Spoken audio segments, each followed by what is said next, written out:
Greetings from the archive. Hi everybody, I'm realizing that I'm a little bit scuffed. As I just stated, little bit scuffed, give me 2 seconds.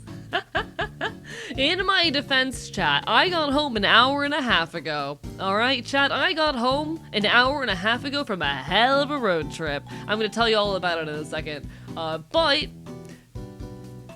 okay, fuck you. Damn, okay.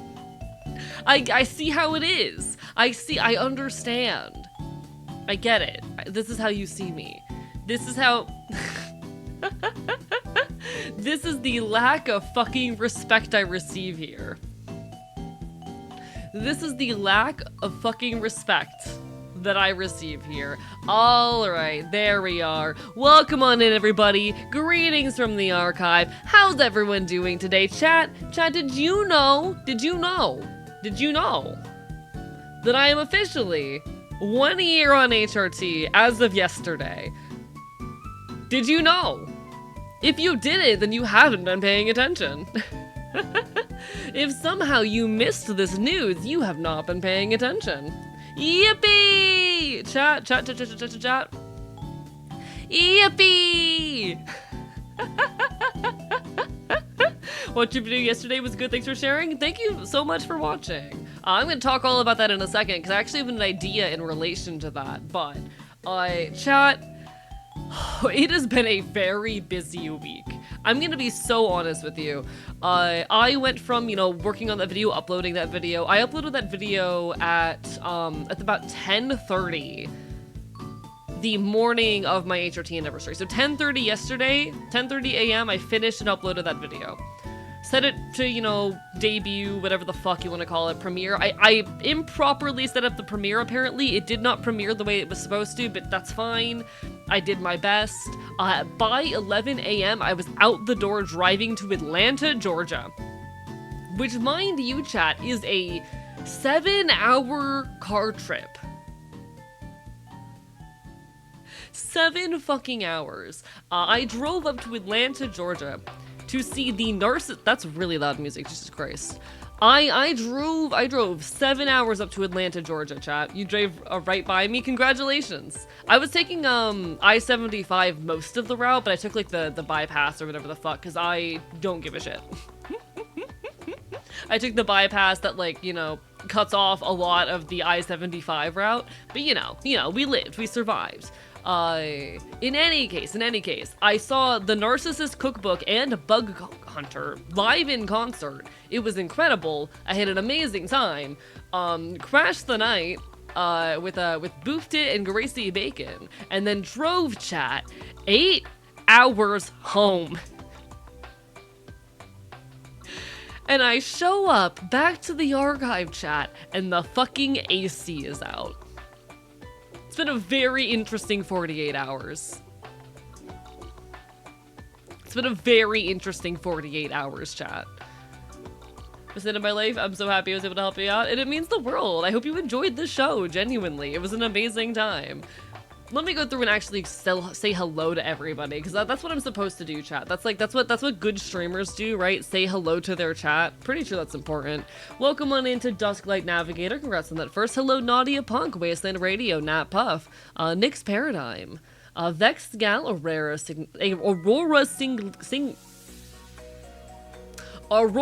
lovely to see you. Hello, Vox Marie next. Let's see. Shalfa, wonderful to see you. Zelda Player, Astro Arts, Leighton Logic. Belladonna, Bark from my bite. Feels particular to watch an American streamer fully prepared to celebrate like we won the World Cup if America loses to Bosnia. I'm gonna be so honest. I've not been paying attention to the World Cup. What's going on with the World Cup?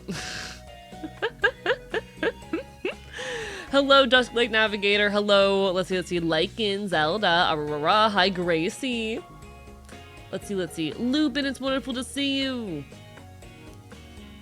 Hopefully I'm not missing folks. Hello, Omega Scales, Bark Bite Bite, Leighton Logic again. I'm doing my best. Celestial Muffin, Nat Puff, absolute pleasure. Mannequin of Theseus, Draken's Horde. Not Pancake, Bark for Bite Bite. Chat, it's a very happy gender today. It's a very happy gender. Hello, Spooky Sapphics. That first year is a lot. It's been a really interesting time, but I've been having fun with it. Hello, Someone Awesome. Bark for Bite Bite. Bark Bark Bite Bite. Hello, Heldy. It's wonderful to see you. Am I missing anyone? Hopefully not. Hello, Natalie Weiss. Hello, Lyrie. Hello, Ollie B. Sinister Mushroom. I'm so sorry you're stuck in Pittsburgh, Ollie. Christ. I've only watched the second half of one match of the entire World Cup. I don't know what the World Cup really is. I just keep seeing people talk about it. Hello, Doubtful Snake. Hi, hi, hi. I hope you managed to rest for a bit for getting home. Ha ha ha ha ha ha. Ha ha ha ha ha.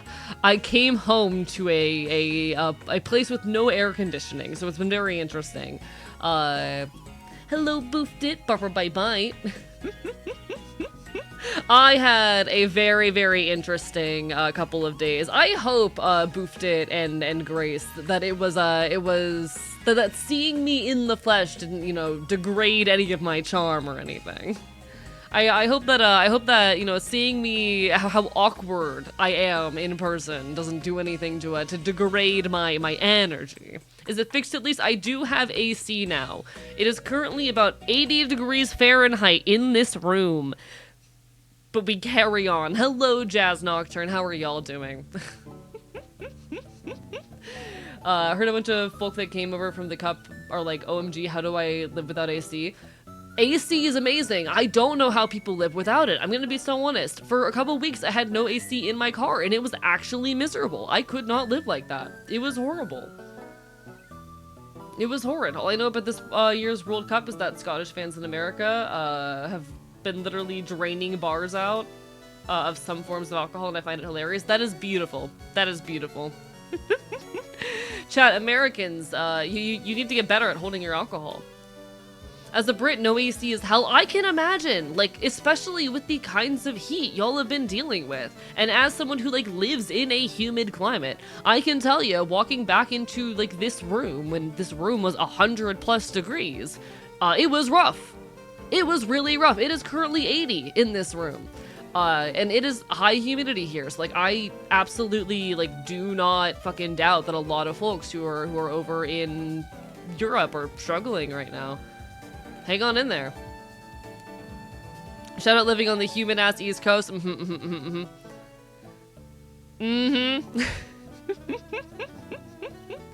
college, the place I lived didn't have any AC. It was rough some days. I am so sorry to anyone who has had to, like, live any extended period of time without air conditioning, because it is absolutely miserable. The concert was nice hanging out. Hell fucking yeah, I'm glad you had a good time. Teehee. Welcome on in, Looney Tooney. Wonderful to see you. You were basically exactly what I thought you'd be. You know what? I'll take that. I will take that. At least you can now verify that I am, in fact, as tall as I say I am. Chat, I am, in fact, 5'10". I'm tall. The Florida experience? We've all been through it. Florida is absurdly hot. I hate it. I have no AC, just 2 fans and an open window. How are you alive? Hello, Fuse! Thank you for the resub! What if I killed you with a gun? I'm short, 6'6". Or rather, sorry, you're calling me short? Fuck you. My height's like one of the only things I don't have to deal with a story about, okay? Fuck off. Wasn't ready for you to be taller than me. Teehee. Teehee. I'm very tall. The Fops is taller than me. I don't know if that makes me feel happy or indignant. Deal with it. Do not believe you. I'm 6'2" and not in the insecure man kind of way. I am 5'10". I am 5'10". Alright, alright. I got to meet Gracie Bacon and Boofed It. And Looney in chat. They can all verify that I am as tall as I say I am. Can we trade height? I'd like to be shorter. See, I quite like my height because I get to say that I'm the average height of a man in the United States. It's quite fun.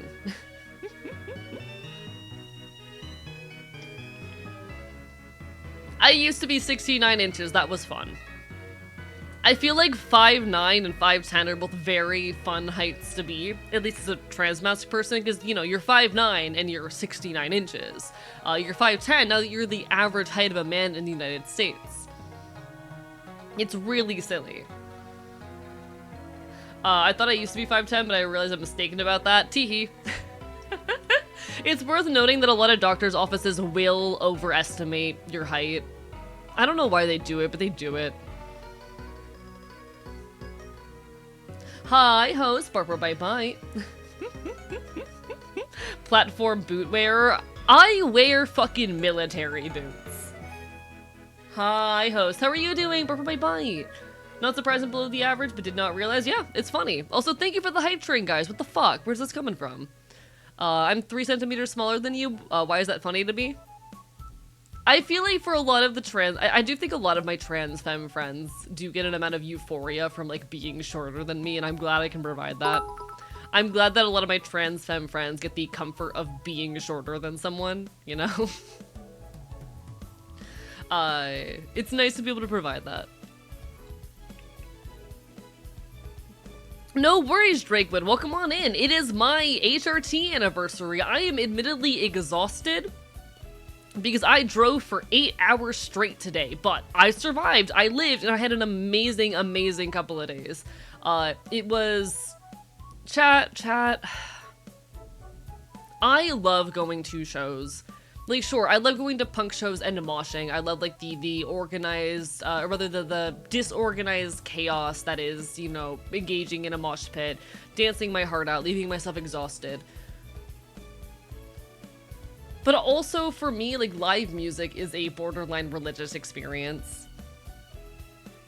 I find myself, like, when I'm listening to an artist I adore give a show live, just constant chills. It is such a deeply emotional and a moving experience. It is one of those things that gives me life. And getting to see the Narcissist Cookbook, one of the artists who has been inspiring me for 6 years now, well before I started any of this shit, was... oh my fucking god. Hello, Zalazuri, welcome on in. Barf Bite Bite. Drove for 13 hours straight last week to get here, and then my car died, so I get driving for a long time. Yeah, it's not fun. Long drives suck. Like, I would do it again, but not anytime soon. You know? For an act like the Narcissist Cookbook, I'd do it again. But, not for a while. Never seen a show. Live music is an alien concept. Not looking at spending $1 billion to go to a show for a band I've encountered. I just encountered? Oh. You should do it. You should do it.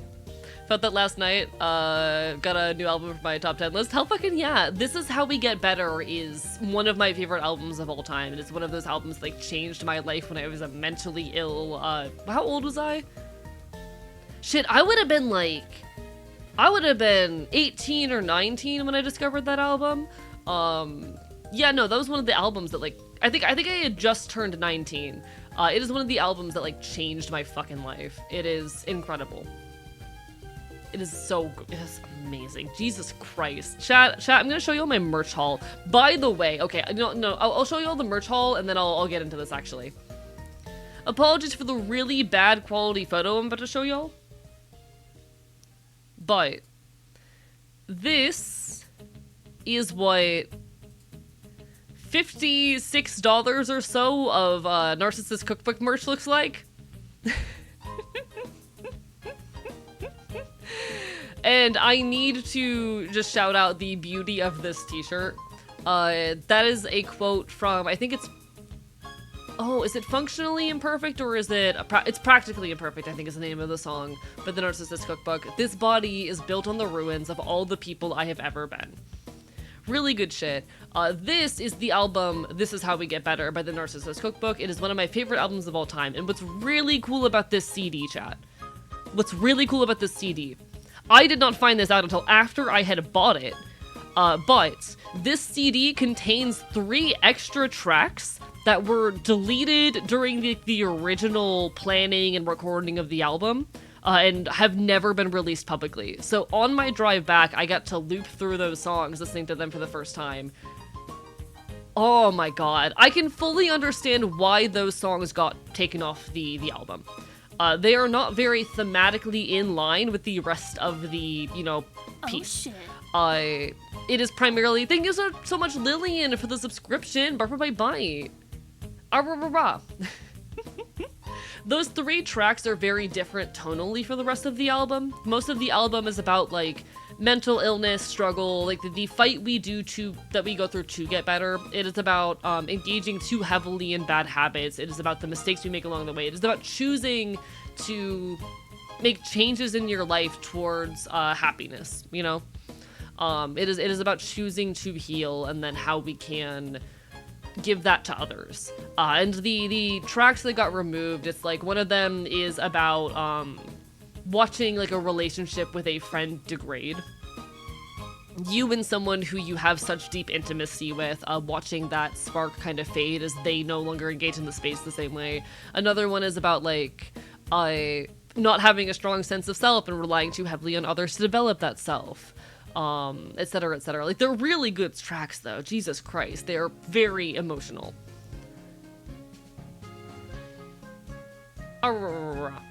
Not music related, but I started doing my own solid state physical assistantship yesterday. Hey, hope you're having fun with it, genuinely.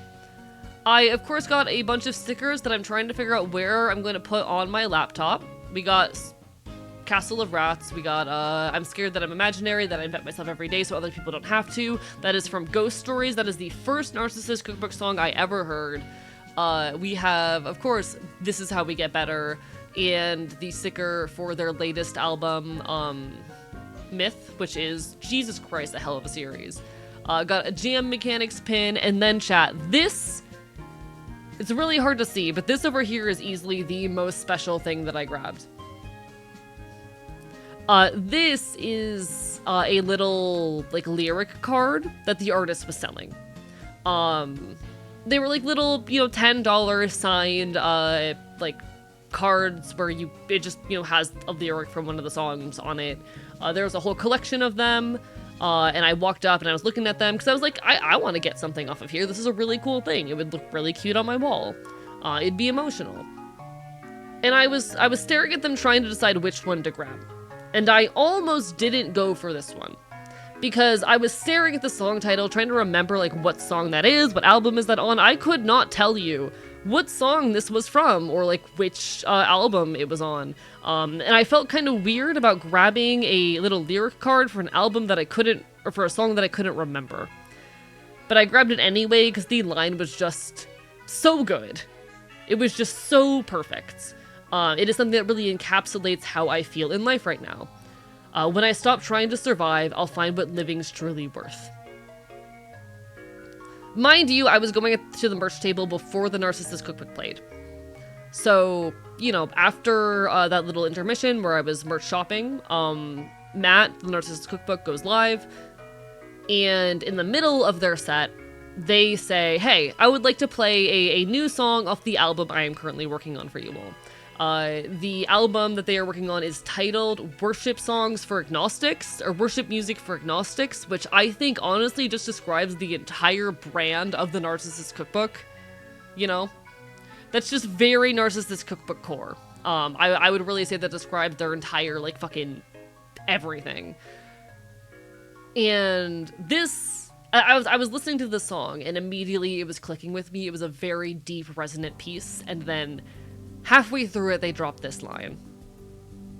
So I incidentally bought a lyric card for an unreleased song that I think is now my favorite Narcissist Cookbook song, and I cannot wait for that album to come out. Hi, Elowen, Barbara Bite Bite, how are you? It's lovely to see you. Life is really fucking good, chat. Life is really good. Did I spend too much money on merch? Yes. Do I regret it? No. No regrets. There's no room for that. I'm good, thanks. How about yourself? I'm doing all right. I'm a little bit tired. I just got back from a long trip, so I'm kind of like easing back into things. I'm kind of trying to like find my pace. I'm definitely a little bit more stammery and scattered than I like to be, but that's okay. I have a bottle of electrolytes, and we're doing our best. I did kind of just drive for 8 hours straight, so you know what? We're doing our best. I have also eaten a singular meal and a bag of chips today. Smiles.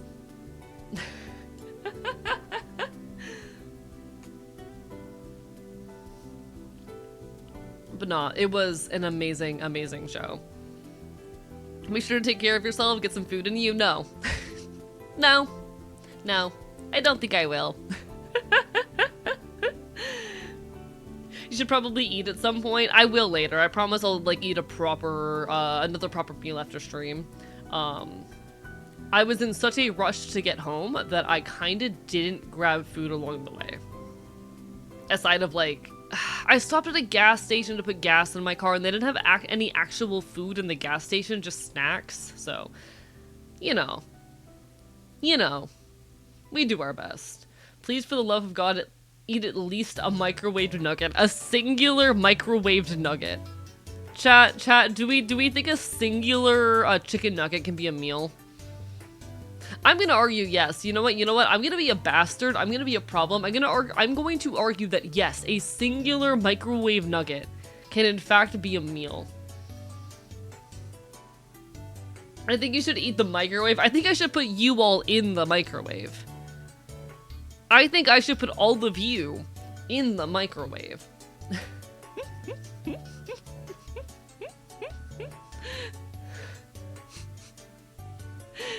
Put us in the microwave and eat, chat. Exactly. You love that, chat.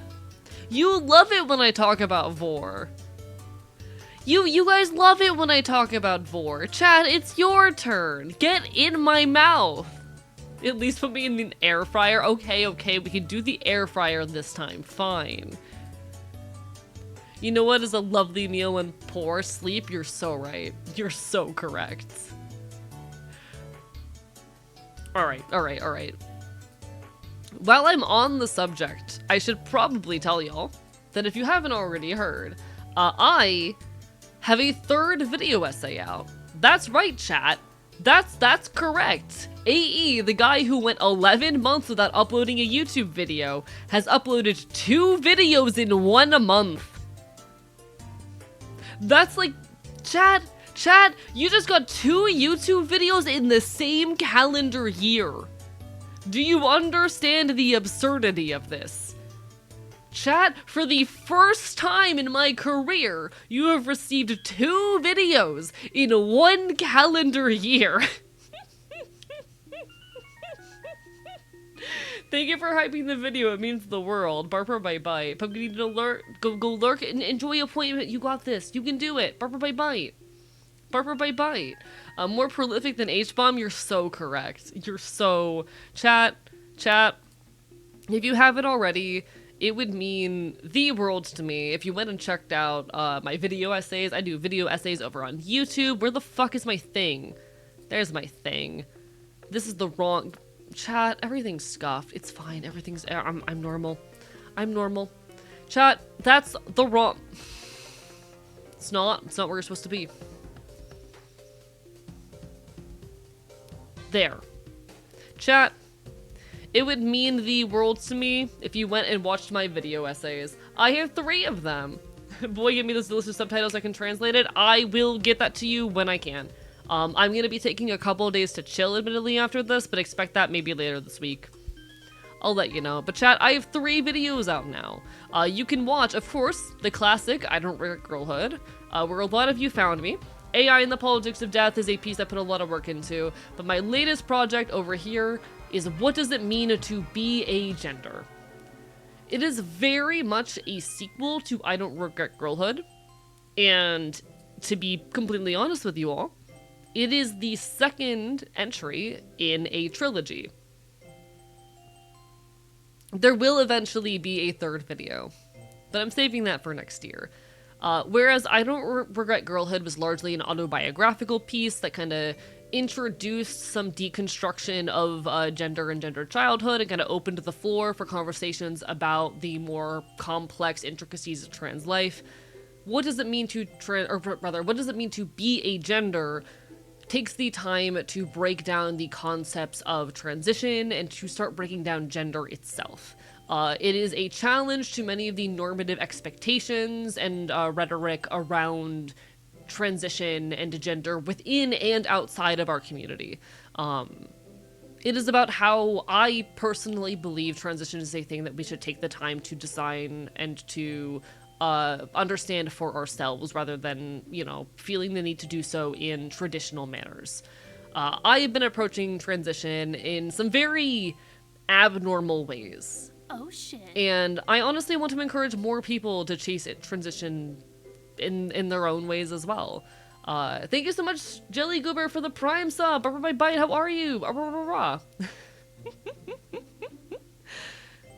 For me, my gender is very heavily founded in transgression and in punk. And towards that end, I have been using transition as a means to slowly take control of my own life and to challenge a lot of traditional notions.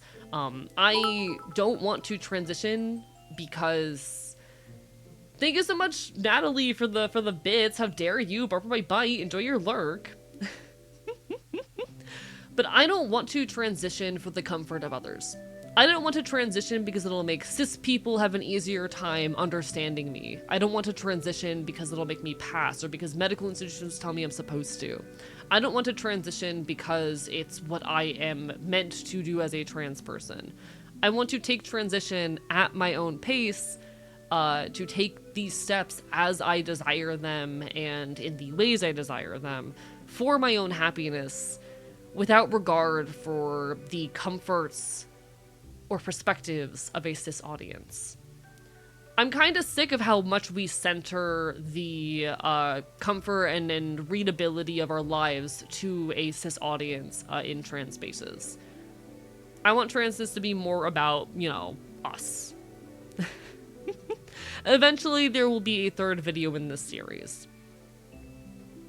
The current working title for the video is My Gender is Punk, and it's very much going to build into this notion of punk as gender, as well as deconstructing gender in a more thorough manner. I'm gonna get very deep into the theory on this. I'm gonna talk a lot about like the history of queer and feminist literature. I want to talk about how like in a lot of history, a lot of like earlier feminist movements very much rejected gendered terminology entirely. I want to talk about post-genderism and about gender anarchy. I want to talk about the ways in which we can fuck around with gender in ways that take power away from patriarchal constructs. Like, there is a lot in there. There's a lot that I want to say. But you know, next year. Thank you to everyone who's enjoyed it so far. It's a much shorter video. If I can be completely honest, about 75% of the work on this video was done in a singular 40-hour period of being awake. Because I'm normal. I'm a very normal guy with very healthy habits. Thank you, Justin, for the hydrate. Barber by bite. One sec. Hydrates aren't working. I'm a very normal guy with very normal and healthy habits.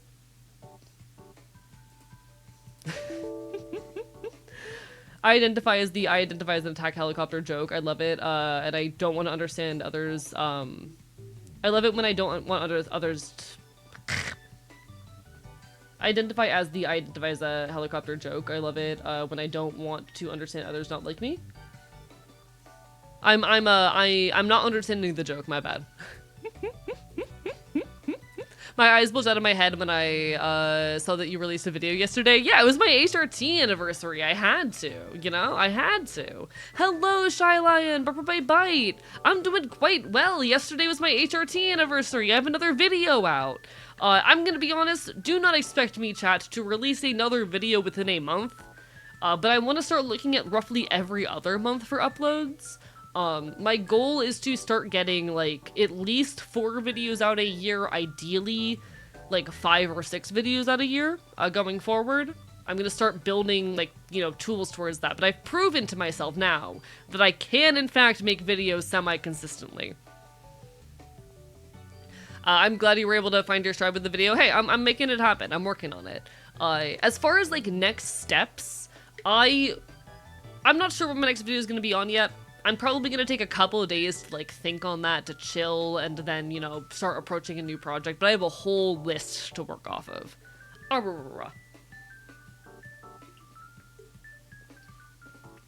I was literally sharing your first video with a trans mask friend when I saw it was your HRT anniversary and it had a new one out. Teehee. That's honestly really cute.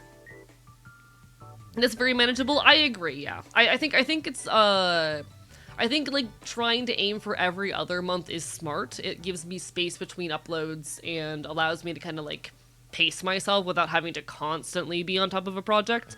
Why are hydrates not working? What the fuck? There we go. They should be working now. Love to see it. Always love the HRT anniversary. Yeah, it's also just a good opportunity. You know, I want to build on the ideas that I introduce. I'm also thinking about leaning into the rhythm of doing a trans video, a general leftist video, and going back and forth like that, but you know. No more hydration, AE raisin mode. I kind of feel really dehydrated right now, I'm not gonna lie. I feel like my mouth is full of cotton. Not in a high way, there's no drugs in me. But I'm doing my best. I did, in fact, just drive for 8 hours straight, so you know.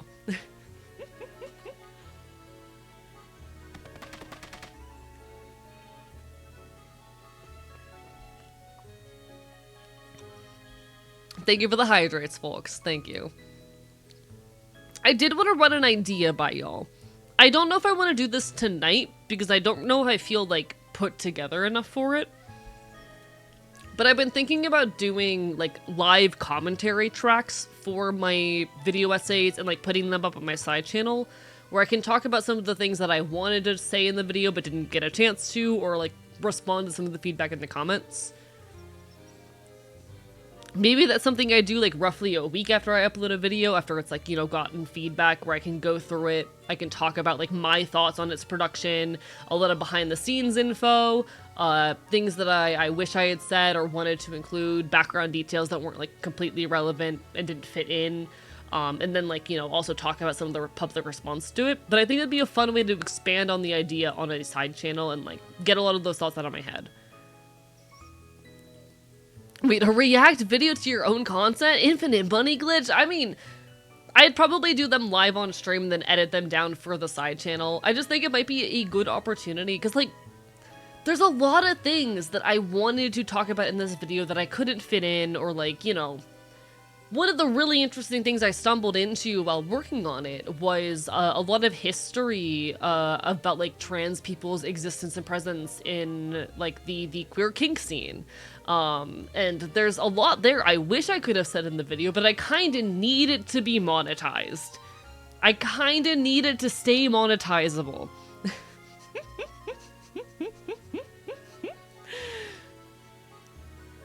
It'd be a space for me to talk about a lot of that shit.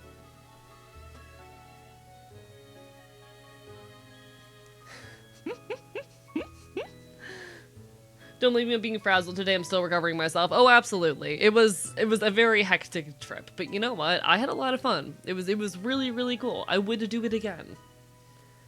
Infinite money glitch only works when you can make money off of videos. Yeah, unfortunately, it only works when I can make money. Oh, do I have anything immediate that I want to say about, like, the response to this video? I think my biggest thing to say is that I'm surprised it hasn't gotten more backlash. I am genuinely surprised that this video has not seen more pushback. I was expecting a lot, like, I don't regret girlhood, to get a lot more comments that were people just kind of, like, disagreeing with the whole premise. And I haven't gotten that. I also have only gotten a very small number of transphobes, which we love to see that part. We do love that.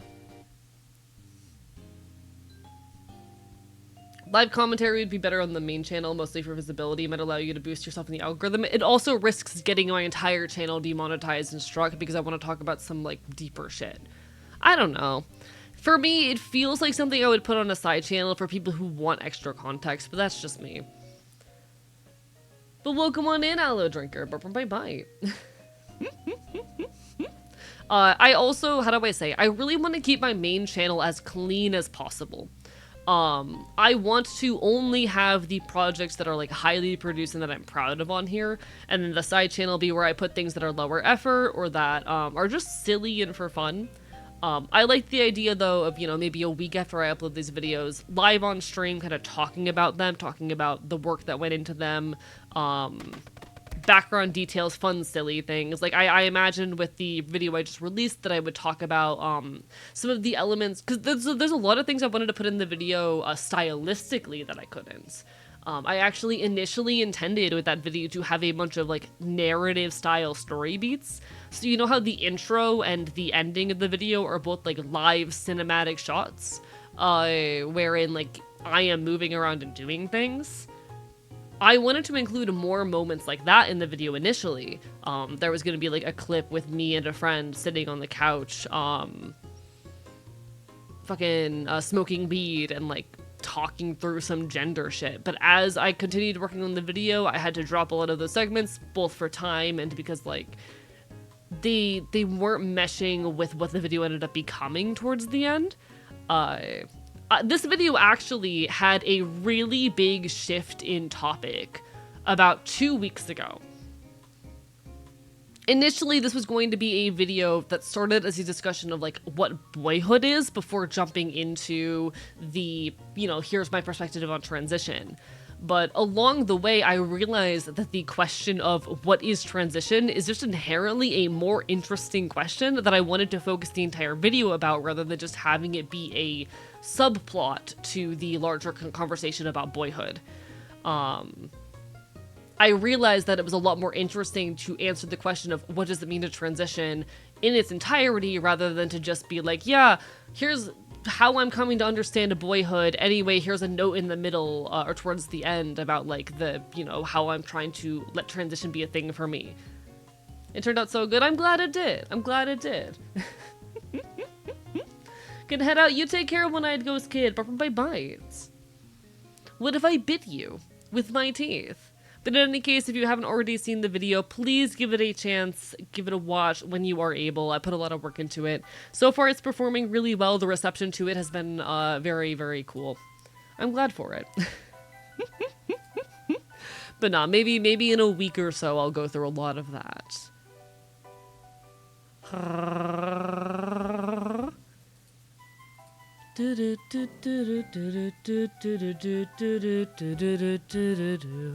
Chat, I'm so fucking head empty right now, I'm not gonna lie. 1 billion views on the video? God, I hope so. My marker for what makes a good video is about 10k views, and I will say, we are getting close to 10k views. It is getting pretty close to 10k views, which is where I consider a video to be a success. If I can show y'all just, like, graphs, chat, here is what YouTube analytics graphs look like, by the way. If I pull it up, there's my button. This is what, like, looking at the YouTube analytics shit looks like. Enjoy your laundry, barf my bite.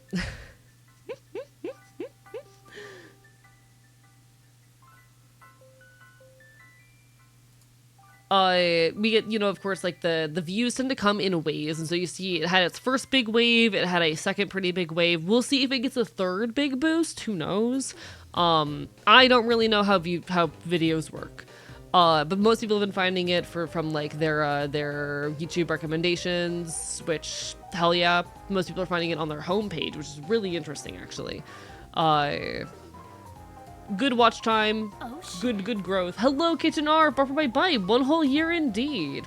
The algorithm is liking this one. It's just a matter of, like, if we get another big jump or if it peters off, you know?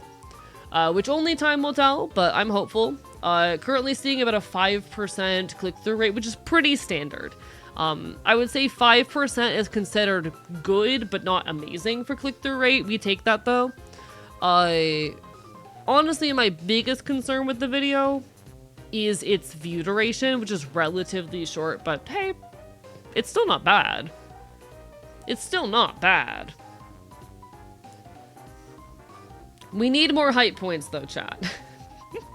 If you haven't already, hype the fuck out of this shit. Long-form content moment, indeed, indeed, indeed. Indeed. Not enough shiny and bright colors. I kept it simple because I was on a time crunch, but yeah. It definitely is a very generic thumbnail. It won't let me hype it more. Chat, if you haven't hyped it already, please do. It would mean the world. But yeah, no, like overall, things are looking good. Primarily seen by viewers that are not subscribed, but not by a massive margin. Shout out to my 2.3% Brazilian viewers, I guess. Shout out to the 2.7% German viewers.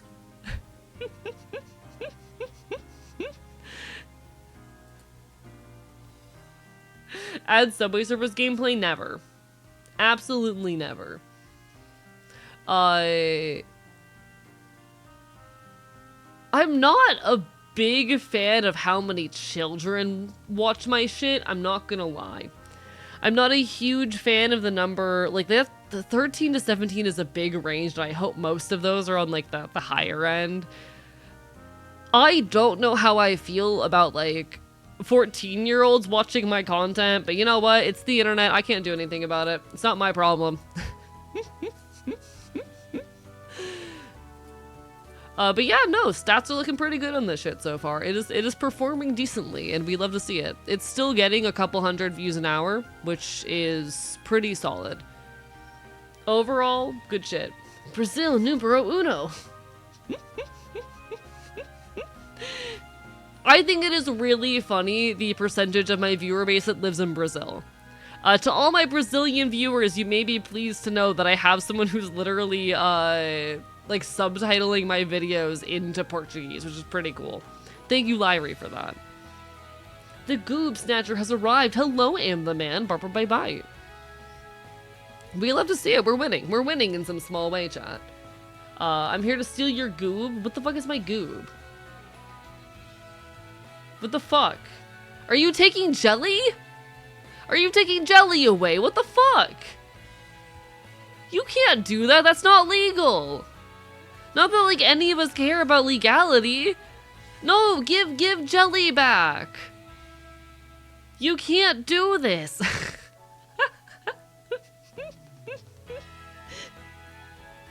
Sad, the woke streamer doesn't acknowledge his true name. Oh, my bad. Let me read that.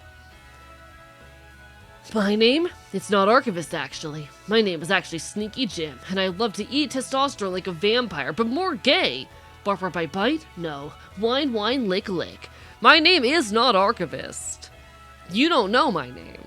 That's like one of the things with Faye, chat. One of the whole things about Faye is that, like, I don't give you my name, and you shouldn't give me yours either. One of the whole things with Faye, chat, is that names have power. Archivist is merely a title.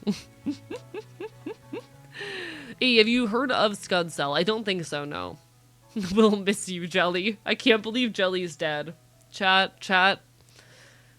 I can't believe Jelly is dead. I can't believe that Jelly Goober is dead. Sometimes I can still see their chat messages.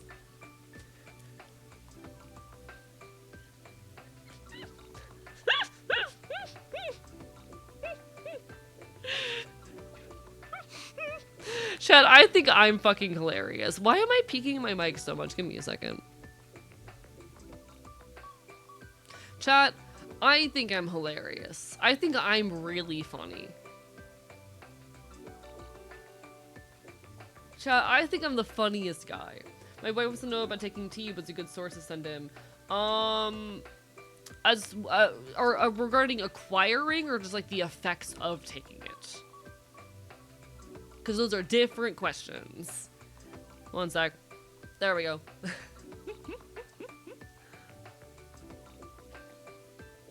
Gonna be honest, I don't have any particular resources on the effects, but there's probably just a lot of good stuff online.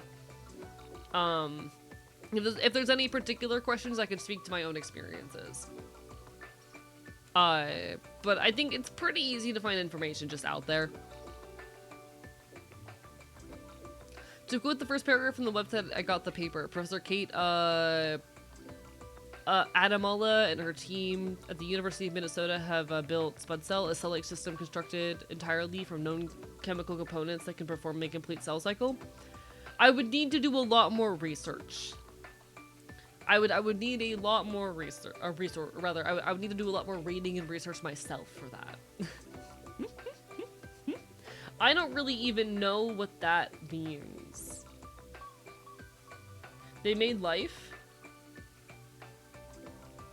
So is what did they like put all of the components for life in a fucking test tube and watch it like turn into something?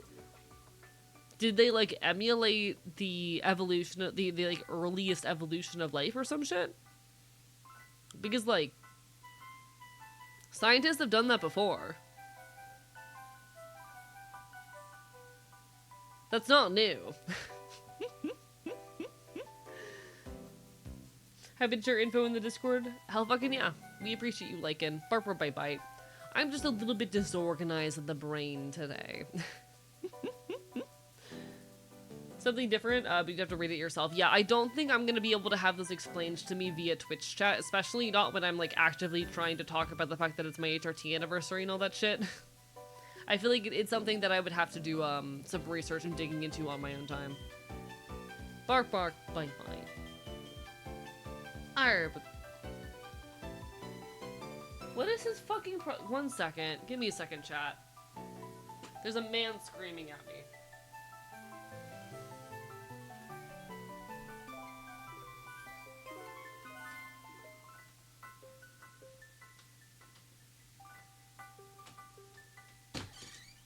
Are you good? Are you okay? What is your problem?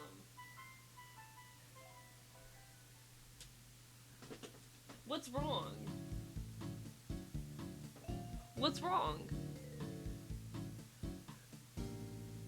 Why are you screaming to get into my room? What's the issue? Boozle. What is wrong? What's wrong? What do you want?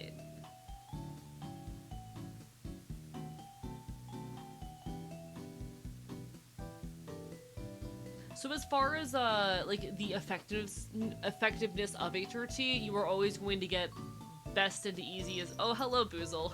Hi. Welcome to my lab. How are you? What's up? You're always going to get the like fastest and most efficient results on injections, or at least in the vast majority of circumstances. But there's nothing wrong with using other methods. If Boozle, stop trying to eat that. That is not for eating. Boozle. No.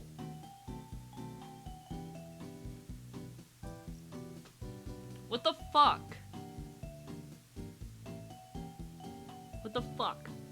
There's nothing wrong with using other methods though. You're not gonna like, you know, not eventually get effects if you use other methods. You're just gonna get effects faster and likely with, you know, more intensity initially with injections.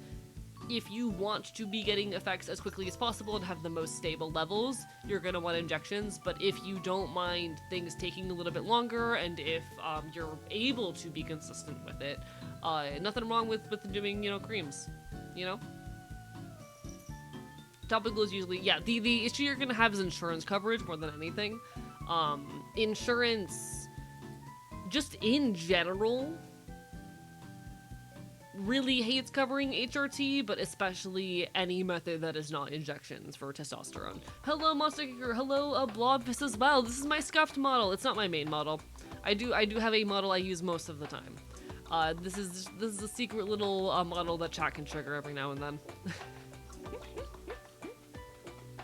Now, I would definitely recommend injection for people who, like, you know, don't want to be doing something every day and who want quick effects, and who, how do I say, can do so. Injections tend to be more stable and more effective, but, like, nothing wrong with using other methods. DIY is a great option. Unfortunately, it's illegal, so I can't recommend it with the police killing me. Yeah. That's the thing. DIY is always an option. Just be careful when and where you talk about it.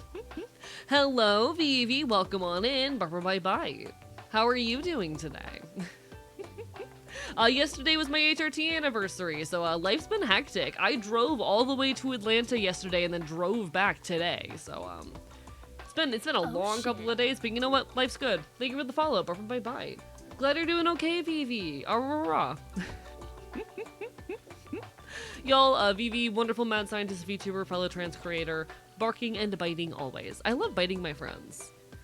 Did you see the Catholic Church is doing a schism? I have not seen this, no. I've been like very off the internet the past few days on account of, one, working on my most recent video essay, which was all done pretty much entirely in a singular 40-hour period of being awake. I did not sleep for that entire 40 hours. And then the drive to Atlanta. Like, chat, my past week has consisted of working on a YouTube video for 40 hours straight, rather, uploading said video, taking a 6-hour sleep, driving 7 hours, going to a concert, sleeping for 6 hours, driving 8 hours, and now I'm here.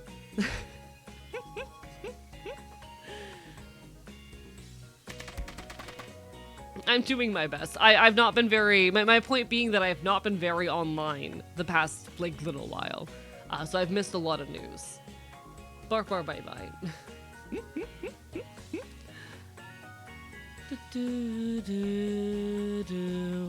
You can't be stealing our goobs. God damn it. Watering my favorite anarchist? Yeah. Chat, you need to water your favorite anarchist or else they'll, like, explode? I don't fucking know. Chat, what happens if you don't water me?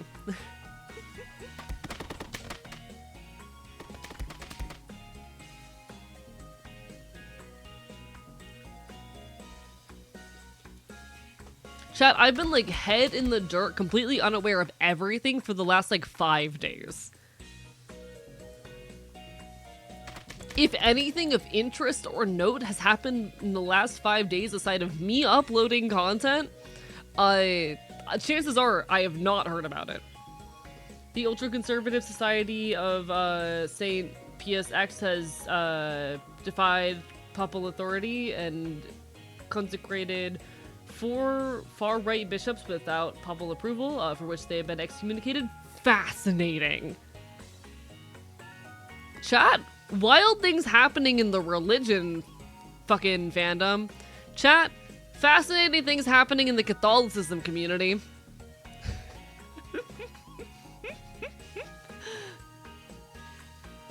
Chat, wild things happening in the religion fandom.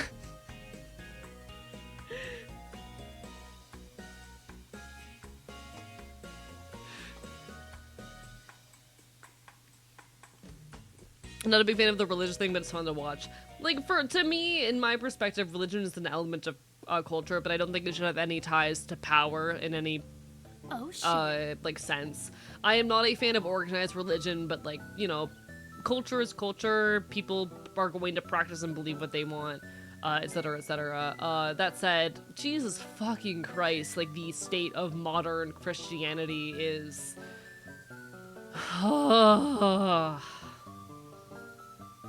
Hello, Rowan. Welcome on in. Bark, bark, bye, bye. Also, thank you for the follow there. Arrarara.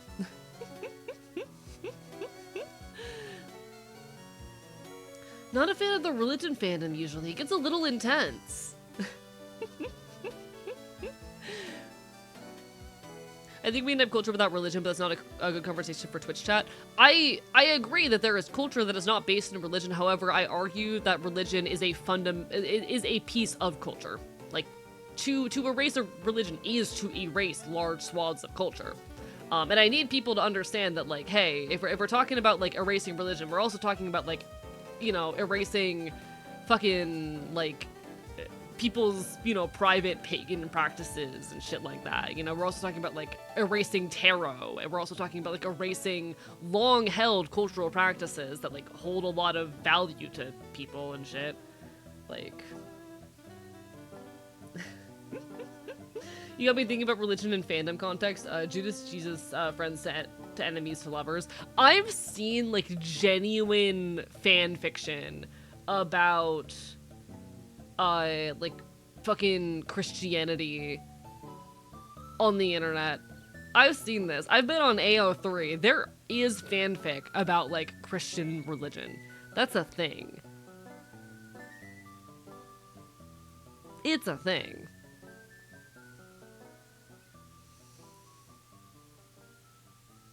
I'm talking, like, gay sex religious fan fiction, you know?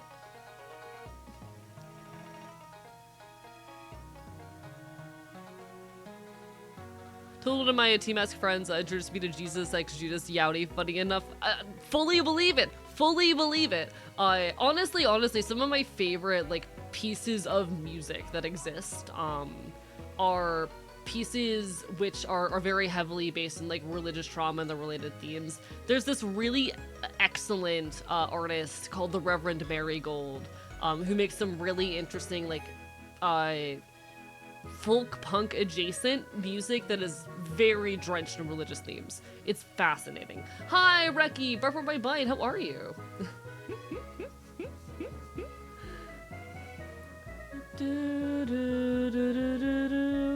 Understand the appeal of religion, but at some point, some people should understand the importance of not being hateful. To others, especially in religions, that say they're very loving and stuff. Oh, absolutely. Like, and it's worth noting when I talk about religion, like what I have an issue with is very specifically it being used as a justification for power structures and like widespread organization. I absolutely 100% like fuck the notion of religion as a means of justifying authority and displaying power. Absolutely fuck that to the ends of the earth, but you know. Read a whole ramble about how the Second Vatican Council ruined the church instead of an apostle mandate during the consecration. Jesus fucking Christ. Jesus fucking Christ. A range of religion ranges of burial types, religious traditions, prayer traditions, marriage traditions, birth traditions, lost traditions. Yeah, exactly. Rowan understands what I mean. This is not to say that culture exists, that culture does not exist without religion, but like a lot of cultural practices have roots in religion. Like you erase large swaths of culture and erasing it, but that's a whole thing. Hello, TechEd Zero, Burp by Bite, welcome on in.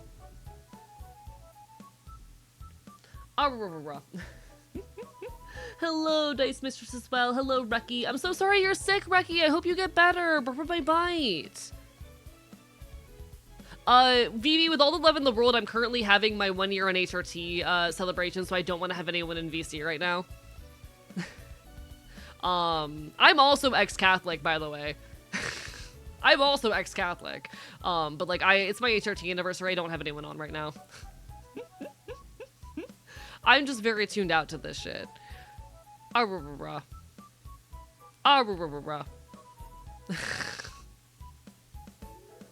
the topic of awesome DJing, yeah, we kind of curious, circling back on what you said earlier about a video you wish you could have talked about more kink and queer spaces. Okay. I can actually pull up this source. One of the big sources I used in my video was an essay. What was the name of the essay again? Shit, 1 second. Here's my notes thing. There it is, okay. So one of the big sources I used initially for the video that I released yesterday about like transition and shit was this essay, How Do Gender Transitions Happen by Jules Joanne Gleason. And in this essay, she talks a lot about like, you know, different interpretations of transition like as a concept. And towards the end, has an excerpt from the book. I struggle with this because one of those words is a word that I have a strong personal aversion to.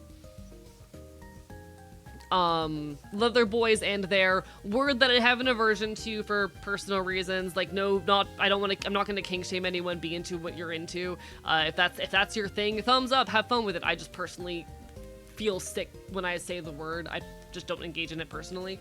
Do what you want. Just, I feel really, you know, I can't say it. It irks me to say it. But you know. How to Have Sex Without Women or Men. It is a book that kind of gets into a lot of the relationship between like queerness and the kink scene. I have not read it in full, but this excerpt here was so fascinating to me. It is essentially